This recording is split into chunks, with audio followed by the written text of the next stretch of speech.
नमस्कार साथियों, हमारे चैनल 18 अध्याय में आपका स्वागत है। श्रीमद् भगवत गीता साक्षात भगवान की दिव्य वाणी है। इसकी महिमा अपार है, अपरिमित है। उसका यथार्थ में वर्णन कोई नहीं कर सकता। शेष महेश गणेश भी इसकी महिमा को पूरी तरह से नहीं कह सकते। फिर मनुष्य की तो बात ही क्या है। गीता सर्व शस्त्रमय है। इसे सारे शास्त्रों का खजाना कहा जाता है। गीता का भलीभांति ज्ञान हो जाने पर सभी शास्त्रों का तात्विक ज्ञान अपने आप हो जाता है। गीता को हम भगवान से भी बढ़कर कहे तो कोई अत्युक्ति नहीं होगी। भगवान ने स्वयं कहा है, मैं गीता के आश्रय में रहता हूं। गीता मेरा श्रेष्ठ घर है। गीता के ज्ञान का सहारा लेकर ही मैं तीनों लोकों का पालन करता हूं। श्रीमद् भगवत गीता एकमात्र ऐसा ग्रंथ है जो मनुष्य को जीने का सही तरीका बताती है। गीता जीवन में धर्म, कर्म और प्रेम का पाठ पढ़ाती है। श्रीमद् भगवत गीता का ज्ञान मानव जीवन और जीवन के बाद का जीवन दोनों के लिए उपयोगी माना गया है। भगवत गीता में कुल 18 अध्याय और 700 श्लोक है, जिसे सभी के लिए पढ़ पाना थोड़ा मुश्किल है। इसीलिए आज के इस बेहद ही खास वीडियो में हम श्रीमद् भगवत गीता के 101 विचारों के बारे में बात करने वाले हैं, जिन्हें जानकर आप श्रीमद् भगवत गीता का सही मतलब समझ पाएंगे। इसलिए इन विचारों को आप हर रोज रात में सोने से पहले जरूर सुनें। तो चलिए अब देर नहीं करते हुए वीडियो शुरू करते हैं। भगवान श्री कृष्ण कहते हैं, 4 वेदों का अर्थ नहीं भी जानो तो कोई बात नहीं, लेकिन समझदारी, जवाबदारी, वफादारी और ईमानदारी, इन 4 शब्दों का मर्म जान लो तो भी जीवन सार्थक हो जाएगा। दीपक का जीवन इसलिए वंदनीय नहीं है कि वह जलता है, बल्कि इसलिए वंदनीय है कि वह दूसरों के लिए जलता है, दूसरों से नहीं जलता। हमारी आस्था की परीक्षा तब होती है जब हम जो चाहे वह ना मिले और फिर भी हमारे दिल से प्रभु के लिए शुक्रिया ही निकले। अगर सही मायने में आप अपना जीवन बदलना चाहते हो तो सबसे पहले आपको अपना मन बदलने के लिए तैयार रहना पड़ेगा, क्योंकि जैसा आपका मन रहेगा वैसे ही आपके विचार होंगे, और जैसे आपके विचार होंगे वैसे ही आपका जीवन होगा।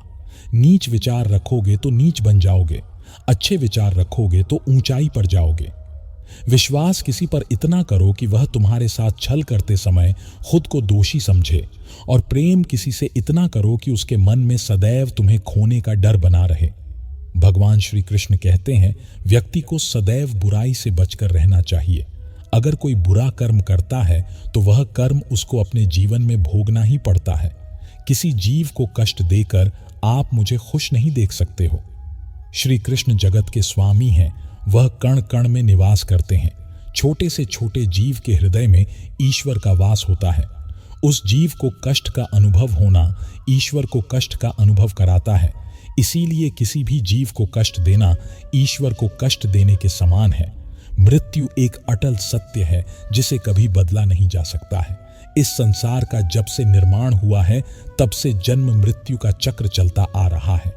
जिस प्रकार मनुष्य अपने पुराने वस्त्रों को त्याग कर नए वस्त्र धारण करता है, ठीक उसी प्रकार आत्मा पुराने व्यर्थ शरीर को त्याग कर नए शरीर को धारण करती है।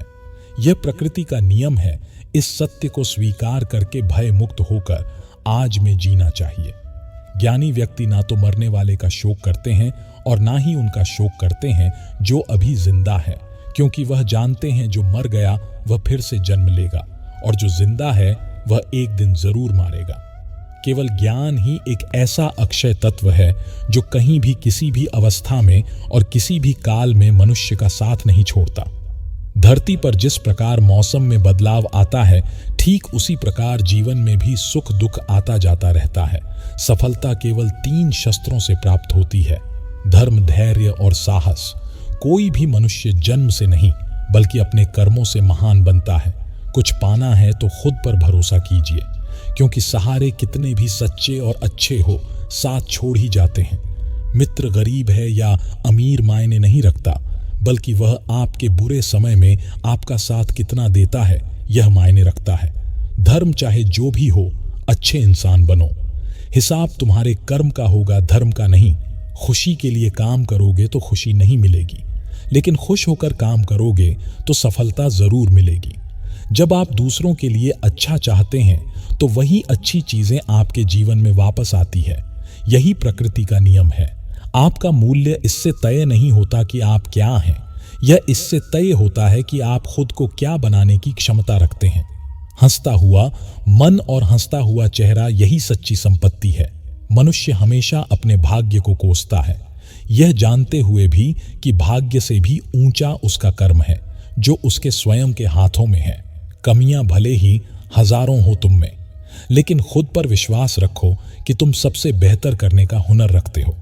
जितना इंतजार परमात्मा आपसे करवा रहा है, समय आने पर वह इतना देगा कि संभाल भी नहीं पाओगे। भगवान श्री कृष्ण कहते हैं, जिस प्रकार प्रकाश की ज्योति अंधेरे में चमकती है, ठीक उसी प्रकार सत्य भी चमकता है।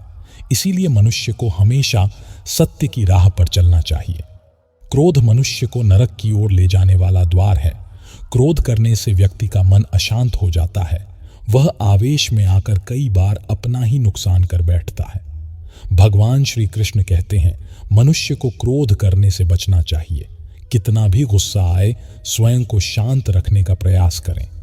दूसरों का भला करने वाले मनुष्य को हमेशा कष्टों का सामना करना पड़ता है, क्योंकि हमेशा फल देने वाले वृक्ष को भी पत्थरों की मार सहनी पड़ती है। सत्य से कमाया धन हर प्रकार से सुख देता है।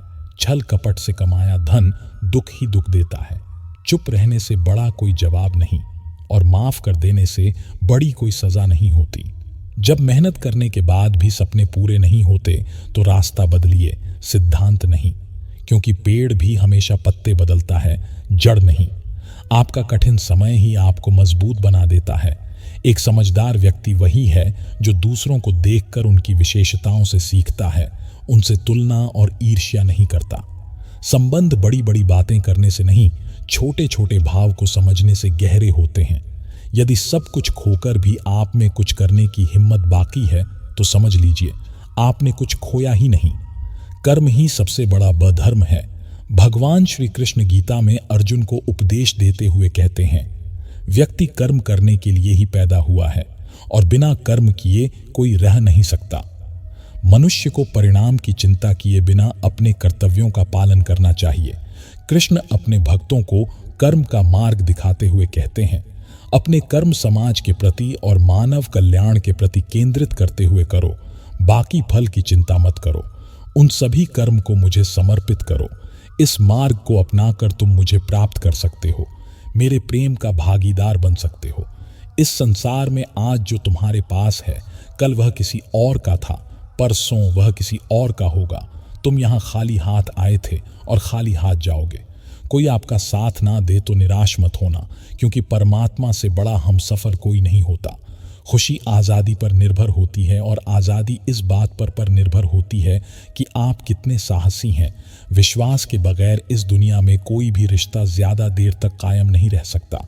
यदि किसी भूल के कारण कल का दिन दुख में बिता तो उसे याद करके आज का दिन व्यर्थ ना करें।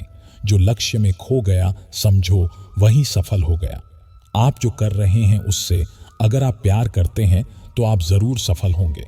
मन पर नियंत्रण रखना जरूरी है। मनुष्य का मन वायु की तरह चंचल है। यह मन ही है जो मनुष्य को काम वासनाओं की तरफ भटका रहता है। अगर जीवन को सफल बनाना है तो मन पर काबू करना बहुत जरूरी है। मन को वश में करने से दिमाग की शक्ति केंद्रित होती है, जिससे कार्यों में सफलता मिलने लगती है। गीता के अनुसार जिस व्यक्ति ने अपने मन पर काबू पा लिया, वह मन में पैदा होने वाली बेकार की चिंताओं और इच्छाओं से भी दूर रहता है। साथ ही व्यक्ति अपने लक्ष्य को भी आसानी से प्राप्त कर लेता है। अगर मन को वश में नहीं करोगे तो वह तुम्हारा सबसे बड़ा शत्रु बन जाएगा। अज्ञानी व्यक्ति स्वयं के लाभ के लिए कार्य करते हैं, जबकि बुद्धिमान लोग विश्व के कल्याण के लिए कार्य करते हैं। यदि किसी काम को करने में डर लगे तो याद रखना, यह संकेत है कि आपका काम वाकई में बहादुरी से भरा हुआ है। कमजोर व्यक्ति से दुश्मनी ज्यादा खतरनाक होती है। वह उस समय हमला करता है जिसकी आप कल्पना भी नहीं कर सकते। झूठ कितना भी बलवान क्यों ना हो, वह सच को नहीं दबा सकता। अपने विचारों को पवित्र बनाओ, क्योंकि व्यक्ति अपने विचारों से ही अनंत काल तक जीवित रहता है। इतना कमजोर मत बनो कि कोई आपको तोड़ सके, बल्कि इतना मजबूत बनो कि आपको तोड़ने वाला खुद ही टूट जाए। भगवान श्री कृष्ण कहते हैं, जब शांति के साथ सारे मार्ग बंद हो जाए और न्याय ना मिले तो युद्ध करो। वास्तव में मुसीबत में साथ देने वाला मित्र ही सच्चा मित्र होता है। हमेशा शक करने वाला व्यक्ति कभी शांति प्राप्त नहीं कर पाता है। इसलिए संदेह करने से बचे। अधिक संदेह करने से मन की शांति भंग हो जाती है और व्यक्ति भ्रमित होकर अपने संबंधों को नष्ट कर डालता है। तन की सुंदरता मन को आकर्षित करती है, जबकि स्वभाव की सुंदर हृदय को आकर्षित करती है। इसीलिए मनुष्य का स्वभाव हमेशा निर्मल होना चाहिए। कौन क्या कर रहा है, कैसे कर रहा है और क्यों कर रहा है, इन सब से आप जितना दूर रहेंगे उतना ही खुश रहेंगे। जिंदगी में हम कितने सही हैं और कितने गलत है, यह सिर्फ दो लोग जानते हैं, एक परमात्मा और दूसरी हमारी अंतरात्मा। भगवान श्री कृष्ण कहते हैं, जिस मनुष्य के अंदर ज्ञान की कमी और ईश्वर में श्रद्धा नहीं होती, वह मनुष्य जीवन में कभी भी आनंद और सफलता को प्राप्त नहीं कर पाता। भगवान कहते हैं, जो मनुष्य सुख और दुख में शांत रहता है, जिसके अंदर भय और क्रोध नष्ट हो गए हैं, जो मनुष्य शुभ और अशुभ वस्तु को पाकर ना प्रसन्न होता है और ना द्वेष करता है, जिन्होंने अब अपनी इंद्रियों को वश में कर लिया है, वह स्थिर बुद्धि मनुष्य मुनि के समान है। ऐसा मनुष्य स्थिर चित्त और इंद्रियों को वश में करके ज्ञान द्वारा परमात्मा को प्राप्त करके हमेशा संतुष्ट रहता है। जिस प्रकार समुद्र की स्थिति अचल है, भारी से भारी आंधी तूफान आने पर या अनेक नदियों के जल प्रवाह उसमें प्रविष्ट होने पर भी वह अपनी स्थिति से विचलित नहीं होता, मर्यादा का त्याग नहीं करता, उसी प्रकार परमात्मा के स्वरूप में स्थित योगी की स्थिति भी सर्वदा अचल होती है। बड़े से बड़े सांसारिक सुख दुखों का सहयोग वियोग होने पर भी उसकी स्थिति में जरा भी अंतर नहीं पड़ता। वह योगी परमात्मा में नित्य निरंतर अटल और एक रस स्थित रहता है। अपना काम बनाने के लिए लोग आपकी तारीफ करेंगे, आपसे रिश्ता बनाने की कोशिश करेंगे, लेकिन उनके व्यवहार को सच मानकर अगर आप फंस जाएंगे तो आगे चलकर आपको ही नुकसान होगा। कहते हैं कि लोग अपना काम निकालने के लिए गधे को भी घोड़ा बना लेते हैं। वास्तविकता में अभी वही युग चल रहा है जहां लोग अपना स्वार्थ पूरा करने के लिए किसी भी हद तक गिर सकते हैं। भगवान श्री कृष्ण कहते हैं, किसी के मीठे शब्दों में कभी मत फंसना, बल्कि आंखें खोलकर इंसान को परखना सीखो। अक्सर आपको चोट वही लोग पहुंचाते हैं जो आपके अपने होते हैं, जो आपके दिल के ज्यादा करीब होते हैं। गीता का यह सबसे महत्वपूर्ण ज्ञान है, क्योंकि महाभारत की लड़ाई पराये लोगों में नहीं थी, यह भाइयों की लड़ाई थी, एक ही परिवार की लड़ाई थी। चाहे आप किसी की मदद करो या मत करो, लेकिन जानबूझकर कभी किसी का दिल नहीं दुखाना चाहिए, क्योंकि जब किसी का दिल आपकी वजह से दुखता है तो हमेशा याद रखना कि आपको भी वह दर्द एक दिन जरूर मिलेगा। कभी भी किसी भी चीज की अति नहीं करनी चाहिए। कोई भी चीज हद से ज्यादा मत करना। किसी से प्रेम या नफरत भी हद से ज्यादा मत करना, क्योंकि किसी भी चीज की अति आप ही नुकसान पहुंचाएगी। इसलिए जीवन को संतुलन के साथ जीना चाहिए। जो आपके साथ अधर्म करे, पाप करे, गलत करे, उसे दंड जरूर देना चाहिए। अगर आप उसे सहते हैं तो वह आपके साथ और गलत करता है और आप उससे भी बड़े पाप के भागीदार बन जाएंगे। इसीलिए ज्ञानी व्यक्ति को अपने साथ हो रहे गलत का विरोध करना सीखना चाहिए।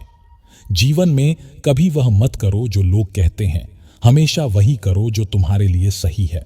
भगवान श्री कृष्ण कहते हैं, जो इंसान अपनी रक्षा खुद नहीं कर सकता या फिर अपनी रक्षा करने का प्रयास भी नहीं करता, ऐसे मनुष्यों की रक्षा भगवान भी नहीं करते। जो इंसान खुद के महत्व को नहीं जानता, वैसे इंसान को कोई भी महत्व नहीं देता है। बुरा इंसान कभी अपनी बुराई नहीं छोड़ता। आप चाहे उसके साथ कितना भी अच्छा व्यवहार करो, वह आपको तकलीफ जरूर देगा। इसलिए जो जैसा है उसके साथ वैसा ही व्यवहार करना चाहिए। जो इंसान समय की कदर नहीं करता, समय भी उस इंसान की कदर कभी नहीं करता है, और वैसा इंसान जीवन में कभी भी सुख, शांति और सफलता को प्राप्त नहीं कर पाता है। संगति का मनुष्य के जीवन पर बहुत गहरा प्रभाव पड़ता है। अच्छा इंसान अगर बुरे लोगों के संगत में रहेगा तो वह भी एक दिन बुरा बन जाएगा। इसलिए हमेशा अच्छे लोगों के संगत में रहे। इस दुनिया में परमात्मा के सिवा किसी को अपना मत समझो। यहाँ कोई अपना नहीं है, क्योंकि जब दुनिया के सारे रास्ते बंद हो जाते हैं तो ईश्वर की तरफ जाने वाला रास्ता हमेशा खुला रहता है। इस दुनिया में हारे हुए इंसान की तकलीफ में पड़े हुए इंसान की कोई मदद नहीं करता, और अगर कोई इंसान थोड़ा सा भी सफल हो जाए तो उससे कोई खुश नहीं होता। इसलिए अपना दुख किसी को बताओ मत और अपनी खुशी किसी के आगे जताओ मत। मनुष्य का आहार हमेशा सात्विक और संतुलित होना चाहिए। जिस इंसान को यह समझ नहीं कि क्या खाना चाहिए, कितना खाना चाहिए, कहाँ खाना चाहिए और कैसे खाना चाहिए, वह परमात्मा को कभी नहीं पा सकता। खुद को मिटाकर भी रख दोगे तब भी यह दुनिया आपसे खुश नहीं होगी। इसीलिए वह करो जो आपका दिल चाहे, वह मत करो जो दुनिया चाहती है, क्योंकि दुनिया की पसंद बदलने में वक्त नहीं लगता है।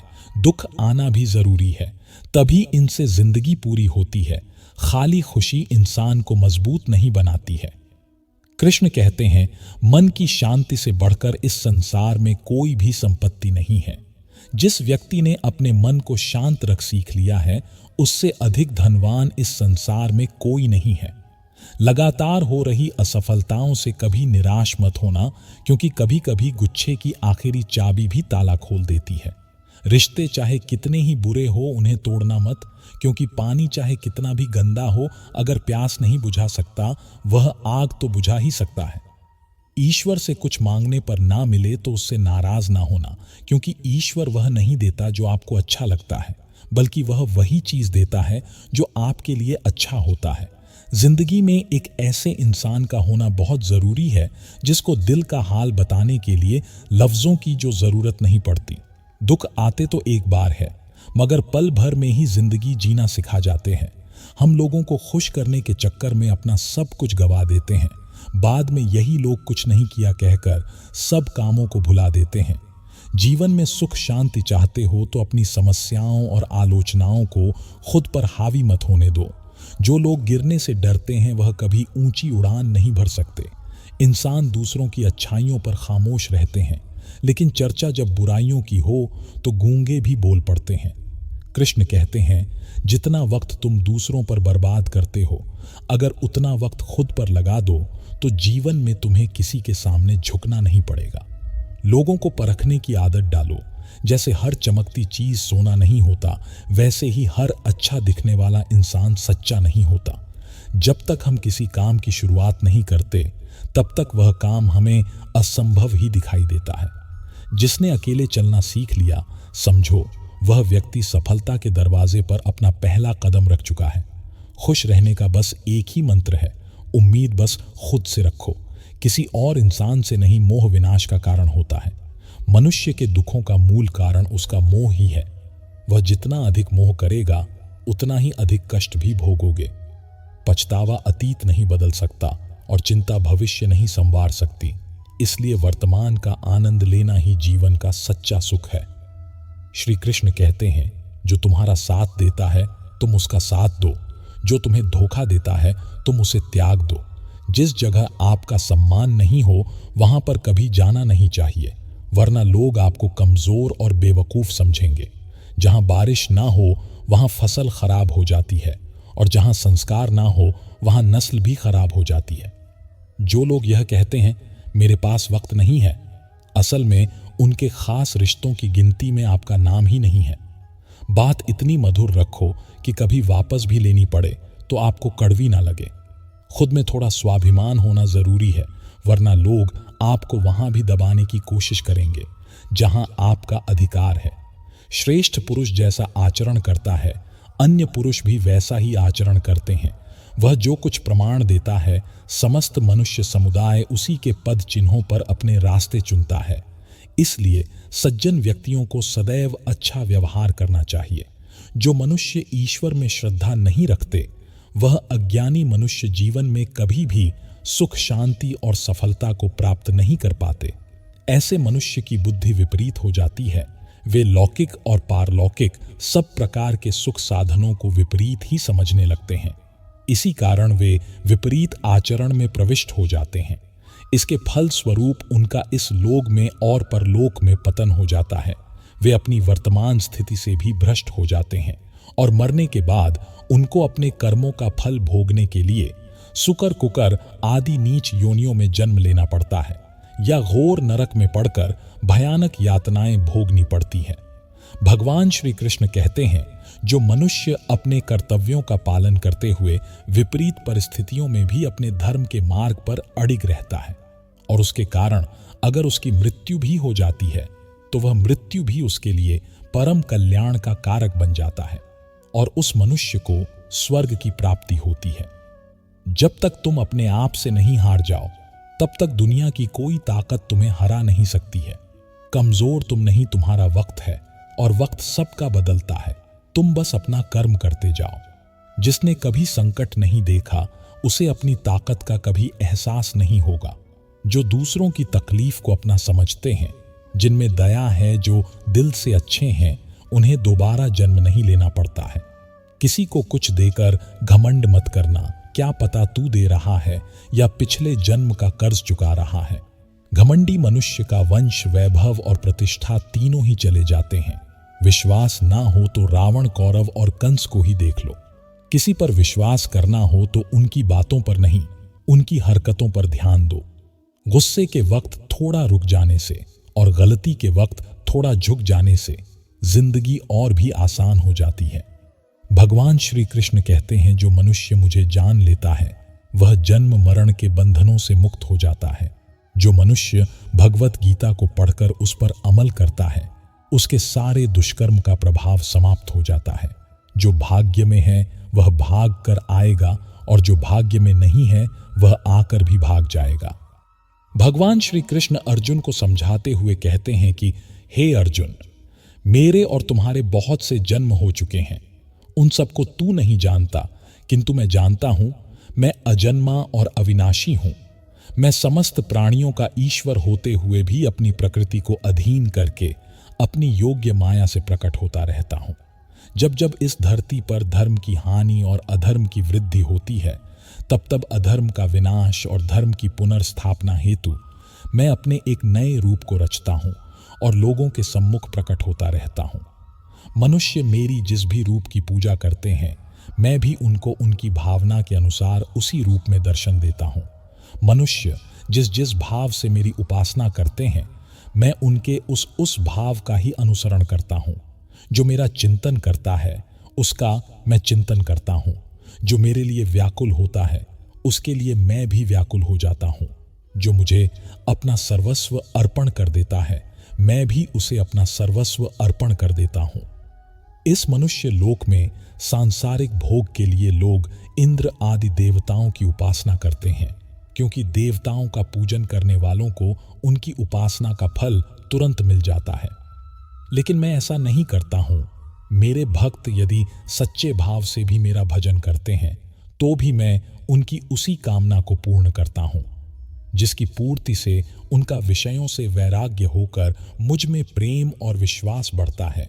इसीलिए सांसारिक मनुष्य को मेरी भक्ति का फल शीघ्र मिलता हुआ नहीं दिखता है और इसलिए वे मंद बुद्धि मनुष्य कर्मों का फल शीघ्र प्राप्त करने की इच्छा से अन्य देवताओं का ही पूजन किया करते हैं। जैसे हवा के झोंके नाव को भटका देते हैं, वैसे ही मनुष्य की इच्छाएं बुद्धि को भटका देती हैं। जो मनुष्य सुख और दुख में, मान और अपमान में शांत रहता है वह मनुष्य मुझे अति प्रिय है। यह संसार मेरी ही माया है। यह संसार मुझसे ही उत्पन्न हुआ है। मैं ही इसका पालन पोषण करता हूं और मैं ही इस सृष्टि का विनाश करता हूं। मैं भूत, वर्तमान और भविष्य के सभी प्राणियों को जानता हूं, लेकिन वास्तविकता में मुझे कोई नहीं जानता। समझदार व्यक्ति जब संबंध निभाना बंद कर देता है तो समझ लेना चाहिए उसके आत्मसम्मान को कहीं ना कहीं ठेस अवश्य पहुंची है। प्रेम सदैव माफी मांगना पसंद करता है और अहंकार सदैव माफी सुनना पसंद करता है। कर्म ही तुम्हारी पहचान है, वरना एक नाम के यहाँ हजारों इंसान हैं। अच्छे कर्म करने के बावजूद भी लोग केवल तुम्हारी बुराइयां याद रखेंगे। इसलिए लोग क्या कहते हैं इस पर कभी ध्यान मत दो। जितना हो सके खामोश ही रहना अच्छा है, क्योंकि सबसे ज्यादा गुनाह भी उसकी जुबान ही करवाती है। जो पुरुष ना किसी से द्वेष करता है और ना किसी चीज की आकांक्षा करता है, वैसा कर्मयोगी पुरुष सन्यासी के समान है और वह पुरुष सुखपूर्वक सांसारिक बंधन से मुक्त हो जाता है। ना तो मैं किसी के भाग्य का निर्माण करता हूं और ना ही किसी के कर्म फल का निर्माण करता हूं। मनुष्य अपने द्वारा किए कर्मों का ही पाल भोगता है और उसी से उसके भाग्य का निर्माण होता है। मनुष्य स्वयं ही अपना मित्र है और स्वयं ही अपना सबसे बड़ा शत्रु भी है। ज्ञानी मनुष्य कर्म योग या भक्ति योग से एक ही जन्म में इस समुद्र रूपी संसार से निकलकर परमात्मा को प्राप्त कर लेता है और अज्ञानी मनुष्य काम क्रोध लोभ मोह में फंसकर 84 लाख योनियों में भटकता रहता है। भगवान श्री कृष्ण कहते हैं, भगवत के लिए कर्म करने वाला कोई भी मनुष्य दुर्गति को प्राप्त नहीं होता है। इस लोक में या परलोक में वह जहां भी रहता है वह परमात्मा के मार्ग में आगे ही बढ़ता रहता है। किसी को धोखा देना एक कर्ज है जो आपको किसी और के हाथों एक दिन जरूर मिलेगा। एक अच्छी नजर वही है जो सिर्फ अपनी कमियां और दूसरों के गुण तलाश करती है। कभी उस व्यक्ति पर भरोसा मत करो जो वक्त के साथ स्वभाव बदल लेते हैं। जीवन में कभी किसी से अपनी तुलना मत करो। तुम जैसे हो सर्वश्रेष्ठ हो। सबको अपना जीवन बदलने के लिए समय मिलता है, परंतु समय बदलने के लिए दोबारा जीवन नहीं मिलता है। जो होने वाला है वह होकर रहता है और जो नहीं होने वाला है वह कभी नहीं होता। ऐसा निश्चय जिनकी बुद्धि में होता है उन्हें चिंता कभी नहीं सताती है। जिनकी बुद्धि माया ने हर ली है, जो जानबूझकर पाप कर्मों में ही लिप्त है, जो मुझे जानने की चेष्टा भी नहीं करते, ऐसे मनुष्य को जीवन में और जीवन के बाद के जीवन में भी कष्टों से मुक्ति नहीं मिल पाता है। जो मनुष्य अंतकाल में भी मुझको स्मरण करता हुआ शरीर त्याग है वह मेरे परम धाम को प्राप्त होता है, इसमें कोई संशय नहीं है। देवताओं को पूजने वाले देवताओं को प्राप्त होते हैं, पितरों को पूजने वाले पितरों को प्राप्त होते हैं, भूतों को पूजने वाले भूतों को प्राप्त होते हैं और मेरा पूजन करने वाले भक्त मुझको ही प्राप्त होते हैं। इसलिए मेरे भक्तों का पुनर्जन्म नहीं होता। जो कोई भक्त मेरे लिए प्रेम से पत्र पुष्प फल जल आदि अर्पण करता है, उस शुद्ध बुद्धि भक्त का प्रेम पूर्वक अर्पण किया हुआ वह पत्र पुष्प में सद्गुण से प्रकट होकर प्रेम पूर्वक खाता हूं। तू जो कर्म करता है, जो खाता है, जो हवन करता है, जो दान देता है और जो तप करता है, वह सब मुझे अर्पण कर मैं तुम्हें मुक्ति प्रदान करूंगा। मेरे लिए ना तो कोई प्रिय है और ना ही अप्रिय, परंतु जो भक्त मुझको प्रेम से भजते हैं वह मुझ में है और मैं उनमें हूं। यदि कोई दुराचारी भी अनन्य भाव से मेरा भक्त बनकर मुझको भजता है तो वह पुरुष भी साधु के समान है, क्योंकि उसने भली भांति निश्चय कर लिया है कि परमेश्वर के भजन के समान अन्य कुछ भी नहीं है। स्त्री वैश्य शूद्र भूत पिचास चंडाल कोई भी हो, वह मेरी शरण में आकर परम गति को प्राप्त होते हैं। अच्छी नीयत से किया गया काम कभी व्यर्थ नहीं जाता है और उसका फल आपको जरूर मिलता है। जीवन की सबसे बड़ी गलती वही होती है जिस गलती से हम कुछ सीख नहीं पाते हैं। तुम आज जो भी कर्म कर रहे हो उसका फल तुम्हें कल प्राप्त होगा और आज जो तुम्हारे पास है वह तुम्हारे द्वारा किए गए कर्मों का फल है। जो मनुष्य श्रद्धा भाव से मेरी भक्ति करता है, मैं उसे वह हर चीज देता हूं जो उसके पास नहीं है, और जो उसके पास है मैं उसकी रक्षा भी करता हूं। जीवन कठिन तब लगता है जब हम स्वयं में बदलाव करने के बजाय परिस्थितियों को बदलने का प्रयास करते हैं। मनुष्य को उस सुख का त्याग कर देना चाहिए जो किसी के दुख का कारण बनता है। जिस समय कोई समस्या जन्म लेती है उसके साथ उसका समाधान भी जन्म लेता है। हृदय से जो दिया जा सकता है वह हाथ से नहीं दिया जा सकता है, और मौन से जो कहा जा सकता है वह शब्दों से नहीं कहा जा सकता है। चीजों की कीमत मिलने से पहले होती है और इंसानों की कीमत खोने के बाद होती है। शास्त्र केवल शरीर को घायल कर देते हैं, किंतु शब्द आत्मा को भी घायल कर देते हैं। जब विरोधियों का पलड़ा भारी हो तो विजय पाने के लिए कूटनीति का रास्ता अपनाओ। दुनिया में केवल माता और पिता ही ऐसे इंसान हैं जो चाहते हैं कि हमारे बच्चे हमसे भी ज्यादा कामयाब हो। जब इंसान की जरूरत बदल जाती है तब इंसान के बात करने का तरीका भी बदल जाता है। जो व्यक्ति अपनी गलतियों के लिए स्वयं से लड़ता है उसे कोई भी नहीं हरा सकता। जिस मनुष्य के हृदय में सच्ची मानवता हो उसकी सोच हमेशा यही होगी कि मुझे मिला हुआ दुख किसी को नहीं मिले और मुझे मिला हुआ सुख सबको मिले। मीठा झूठ बोलने से अच्छा है कड़वा सच बोला जाए। इससे आपको सच्चे शत्रु जरूर मिलेंगे, लेकिन झूठे मित्र नहीं। बुरे कर्म करने नहीं पड़ते हो जाते हैं और अच्छे कर्म होते नहीं करने पड़ते हैं। कोई सराहना करें या निंदा, लाभ तुम्हारा ही है। प्रशंसा प्रेरणा देती है और निंदा सुधरने का अवसर। हमारे तामसिक गुण हमारे अंदर हीन भावना पैदा करके हमें खुद को उदास और नुकसान पहुंचाते हैं और हमारे राजसिक गुण हमें ईर्ष्या और लोभी बना देते हैं। भगवान श्री कृष्ण कहते हैं, हर मनुष्य को तामसिक और राजसिक गुणों को खत्म करके अपने सात्विक गुणों से परिचित होना पड़ेगा। सात्विक गुण वह है जो आत्मा को अपने आसपास की हर चीज से जोड़े रखता है और उन्हें प्यार करना सिखाता है। तुम्हारा क्या गया जो तुम रोते हो? तुम क्या लाए थे जो तुमने खो दिया? तुमने क्या पैदा किया था जो नष्ट हो गया? तुमने जो लिया यहीं से लिया, जो दिया यहीं पर दिया। जो आज तुम्हारा है कल किसी और का होगा, क्योंकि परिवर्तन ही संसार का नियम है और समय के साथ संसार में हर चीज परिवर्तन के नियम का पालन करती है। भगवान श्री कृष्ण कहते हैं, किसी का अच्छा ना कर सको तो बुरा भी मत करना, क्योंकि दुनिया कमजोर है लेकिन दुनिया बनाने वाला नहीं। हे अर्जुन, संपूर्ण प्राणी जन्म से पहले अप्राकृतिक है तथा दूसरा कोई अधिकार पुरुष ही इसे आश्चर्य की भांति सुनता है और कोई कोई तो सुनकर भी इसको नहीं जानता। यहां श्री भगवान का भाव है कि आत्मा आश्चर्यमय है, इसलिए उसे देखने वाला संसार में कोई बिराल ही होता है और वह उसे आश्चर्य की भांति देखता है।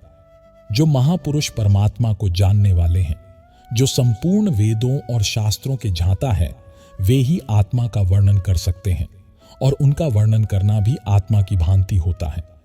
इस आत्मा के वर्णन को सुनने वाला सदाचारी आस्तिक पुरुष भी कोई बिराल होता है और उसका सुनना भी आश्चर्य की भांति होता है।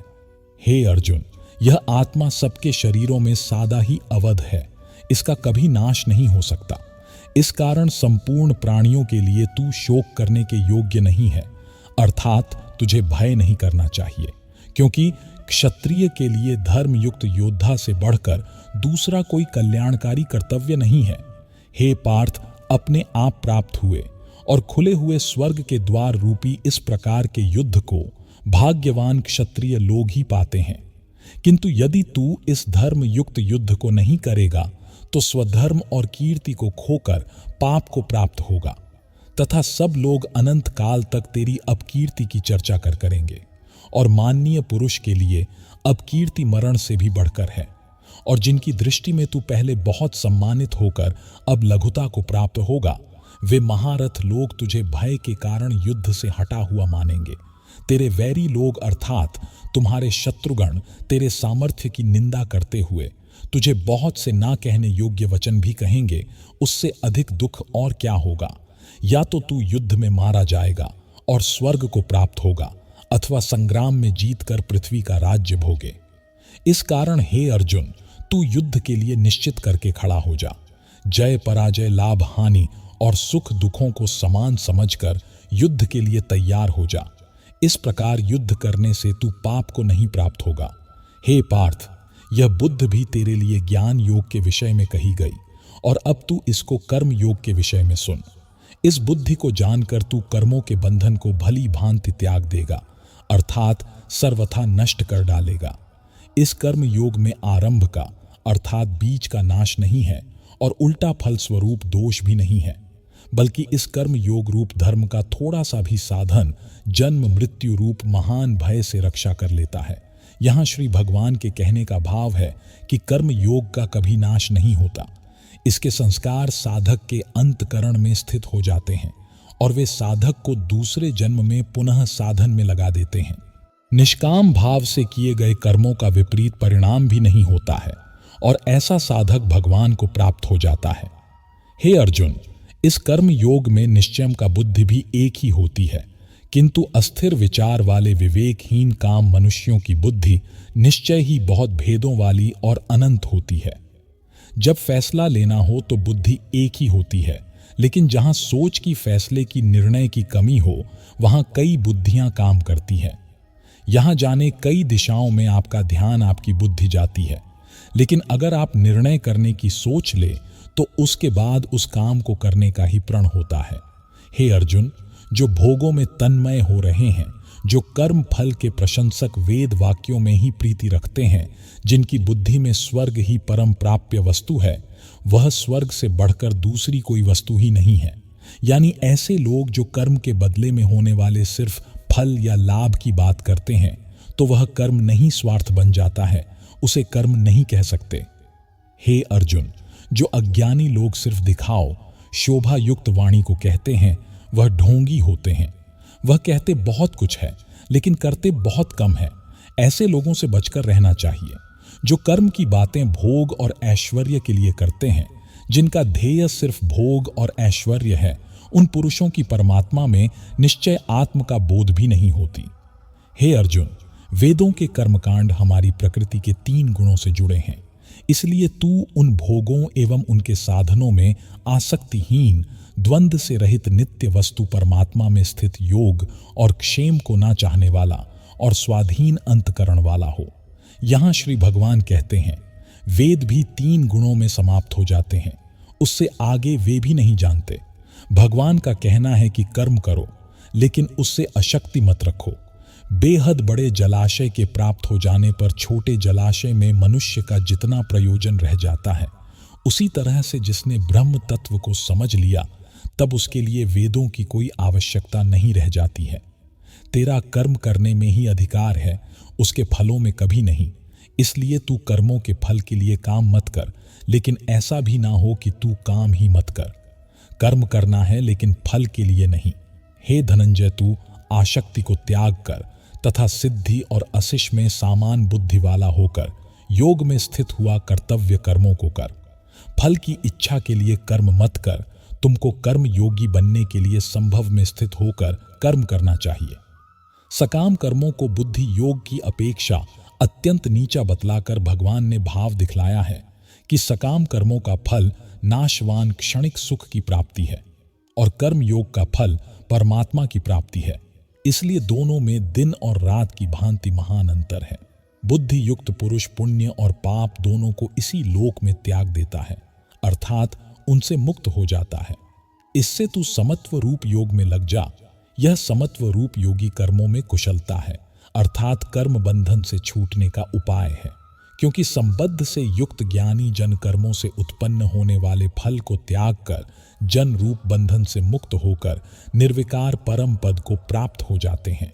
जिस काल में तेरी बुद्धि मोह रूप दल दल को भली भांति पार कर जाएगी, उस समय तू सुने हुए और सुनने में आने वाले इस लोक और परलोक संबंधी सभी भोगों से वैराग्य को प्राप्त हो जाएगा। भांति भांति के वचनों को सुनने से विचलित हुई तेरी बुद्धि जब परमात्मा में अचल और स्थिर ठहर जाएगी, तब तू योग को प्राप्त हो जाएगा, अर्थात तेरा परमात्मा से नित्य सहयोग हो जाएगा।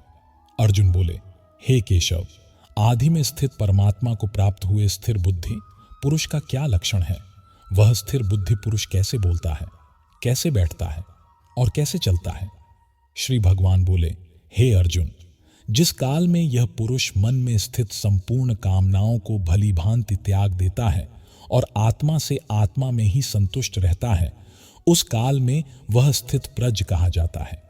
दुखों की प्राप्ति होने पर जिसके मन में उद्वेग नहीं होता, सुखों की प्राप्ति में जो सर्वथा स्पेह रहित है तथा जिसके राग भय और क्रोध नष्ट हो गए हैं, ऐसा मनुष्य स्थिर बुद्धि कहा जाता है। जो पुरुष सर्वत्र स्नेह रहित होकर शुभ या अशुभ वस्तु को प्राप्त होकर ना प्रसन्न होता है और ना द्वेष करता है, उसकी बुद्धि स्थिर है। कछुआ सब ओर से अपने अनुभवों को जैसे समेट लेता है, वैसे ही जब यह पुरुष इंद्रियों के विषयों से इंद्रियों को सब प्रकार से हटा लेता है, तब उसकी बुद्धि भी स्थिर होती है, ऐसा समझना चाहिए। इसलिए साधक को चाहिए कि वह उन संपूर्ण इंद्रियों को वश में करके समाहित होकर मेरा ध्यान करें, क्योंकि जिस पुरुष की इंद्रिया वश में होती है, उसी की बुद्धि स्थिर हो जाती है। विषयों का चिंतन करने वाले पुरुष की उन विषयों में आसक्ति हो जाती है। आसक्ति से उन विषयों की कामना उत्पन्न होती है और कामना में विघ्न पड़ने से क्रोध उत्पन्न होता है। क्रोध से भ्रम पैदा होता है, स्मृति में भ्रम हो जाने से बुद्धि का नाश हो जाता है, और बुद्धि का नाश हो जाने से उस पुरुष का पतन हो जाता है। जिस प्रकार हवा के झोंके नाव को भटका देती है, ठीक उसी प्रकार मनुष्य की इंद्रियां उसकी बुद्धि को भटका देती है। इसलिए है महाबाहु, जिस पुरुष की इंद्रियां उसके बस में होती है उसी की बुद्धि स्थिर है।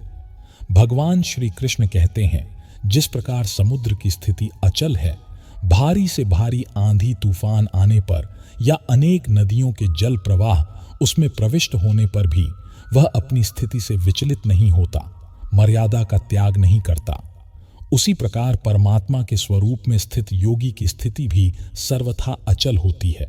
बड़े से बड़े सांसारिक सुख दुखों का सहयोग वियोग होने पर भी उसकी स्थिति में जरा भी अंतर नहीं पड़ता। वह योगी परमात्मा में नित्य निरंतर अटल और एकरत स्थिर रहता है। जो मनुष्य संपूर्ण कामनाओं को त्याग कर ममता रहित, अहंकार रहित और स्प्रिया रहित होकर विचरण करता है, वही मनुष्य शांति को प्राप्त कर पाता है। जो मनुष्य मुझसे परम प्रेम करके इस परम रहस्य युक्त गीता शास्त्र को मेरे भक्तों में कहेगा, वह मुझको ही प्राप्त होगा, इसमें कोई संदेह नहीं है। उससे बढ़कर मेरा प्रिय कार्य करने वाला मनुष्य में कोई भी नहीं है, तथा पृथ्वी भर में उससे बढ़कर मेरा प्रिय दूसरा कोई भविष्य में होगा भी नहीं। जो मनुष्य श्रद्धा युक्त दोषियों से रहित होकर इस गीता शास्त्र का श्रवण भी करेगा, वह भी सभी पापों से मुक्त होकर मेरे परम धाम को प्राप्त होगा। जीवन मिलना भाग्य की बात है, मृत्यु होना समय की बात है, पर अंतिम मृत्यु के बाद भी लोगों के दिलों में जीवित रहना, यह तो आपके कर्मों की बात है। दूसरों की छाव में खड़े होकर तुम अपनी परछाई खो देते हो। अपनी परछाई बनाने के लिए तुम्हें स्वयं धूप में खड़ा होना पड़ेगा। अशांत तुम इसीलिए हो, जो गैर जरूरी नहीं है तुम उन्हीं के पीछे पड़े हो। जीवन बांसुरी की तरह है, जिसमें बाधाओं रूपी कितने छेद क्यों ना हो, जिसको उसे बजाना आ गया उसे जीवन जीना आ गया। एक बार भरोसा टूटने के बाद रिश्तों में बात तो होती है, मगर रिश्ते में वह बात नहीं होती। कलम तभी साफ और अच्छा लिख पाती है जब वह थोड़ा रुक कर चलती है। वही हाल जिंदगी में इंसान का है। सुना था दर्द का एहसास अपनों को होता है, पर जब दर्द ही आपने दे तो एहसास कौन करे।